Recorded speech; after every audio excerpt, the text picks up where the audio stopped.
પાટણના બાળ તસ્કરીના કેસના તાર બનાસકાંઠા સુધી જોડાયેલા.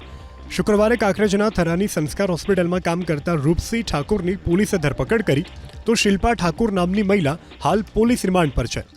એસઓજીની ટીમે સંસ્કાર હોસ્પિટલમાં ફાઇલોની તપાસ કરી રૂપસિંહ ઠાકોરે શિલ્પા ઠાકોર અને સુરેશ ઠાકોરને બાળક આપ્યું હતું. આ બાળકને બોગસ તબીબ સુરેશ ઠાકોરે નીરવ મોદી નામના ફરિયાદીને વેચી નાખ્યું હતું. સમગ્ર મામલે સંસ્કાર હોસ્પિટલના ડોક્ટર મોહસિન ઘાચીનું કહેવું છે કે 1 વર્ષથી રૂપસિંહ અહીં કામ કરતો. આ કેસમાં હોસ્પિટલને કોઈ લેવા દેવા નથી. પાટણના બાળ તસ્કરીના કેસના તાર બનાસકાંઠા સુધી જોડાયેલા. શુક્રવારે કાંકરેજના થરાની સંસ્કાર હોસ્પિટલમાં કામ કરતા રૂપસિંહ ઠાકોરની પોલીસે ધરપકડ કરી તો શિલ્પા ઠાકોર નામની મહિલા હાલ પોલીસ રિમાન્ડ પર છે. એસઓજીની ટીમે સંસ્કાર હોસ્પિટલમાં ફાઇલોની તપાસ કરી રૂપસિંહ ઠાકોરે શિલ્પા ઠાકોર અને સુરેશ ઠાકોરને બાળક આપ્યું હતું. આ બાળકને બોગસ તબીબ સુરેશ ઠાકોરે નીરવ મોદી નામના ફરિયાદીને વેચી નાખ્યું હતું. સમગ્ર મામલે સંસ્કાર હોસ્પિટલના ડોક્ટર મોહસિન ઘાચીનું કહેવું છે કે 1 વર્ષથી રૂપસિંહ અહીં કામ કરતો.